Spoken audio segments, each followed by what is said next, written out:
Monoglyceride అనే ఒక రసాయనం అది మరి లడ్డూలో కలిసింది. దాని ద్వారా ఏదైతే నెయ్యి అనేది తయారు చేయడం జరిగింది. మరి పూర్తిస్థాయి ఆధారాలున్నా కూడా సిట్ నివేదిక ఇచ్చినా సరే మీరు గుడ్డిగా రాష్ట్రం అంతా కూడా గుడిలోకి వెళ్లి పూజలు చేస్తున్నారు. కాబట్టి మీకేమైనా మతి చెడిందా అని అడుగుతా ఉన్నాను వైసీపీ నాయకులకి. పాలు లేదు, పెరుగు లేదు, అలాగే వెన్న లేదు, ఏమీ లేకుండా ఎలా తయారైందండి నెయ్యి? అంటే కెమికల్తో మీరు నెయ్యి తయారు చేసి భక్తుల మనోభావాల్ని దెబ్బతీసి మరి అలాగే డబ్బులు చేతులు మారి ఈ కల్తీ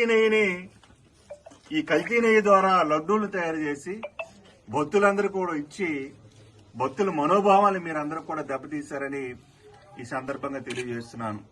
తప్పు చేసి బుకాయించడం ఈ వైసీపీ నాయకులకు చెల్లింది. ఖచ్చితంగా దీన్ని మేము తిప్పికొడతాం. ప్రజలందరూ కూడా గమనిస్తున్నారు.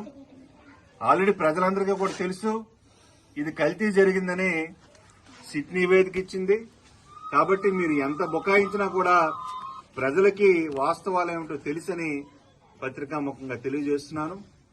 అలాగే మరి నిన్న జరిగినటువంటి కార్యక్రమాలు పాలకొండ నియోజకవర్గంలో మరి ఎమ్మెల్సీ విక్రాంత్ గాని మాజీ ఎమ్మెల్యే కళావతి గాని పూజలు ఎందుకు చేశారో వాళ్ళకే మరి తెలియలేదు. ఎందుకంటే జగన్మోహన్ రెడ్డి గారికే మరి ఆయనకి తెలియనప్పుడు కింద స్థాయి ఈ నాయకులకి ఏం తెలుస్తుందండి? కాబట్టి ఇటువంటి దుష్ప్రచారాలు మానుకోవాలని వైసీపీ నాయకులకి నేను తెలియజేస్తున్నాను. ప్రజలు మీకు ఆల్రెడీ బుద్ధి చెప్పారు.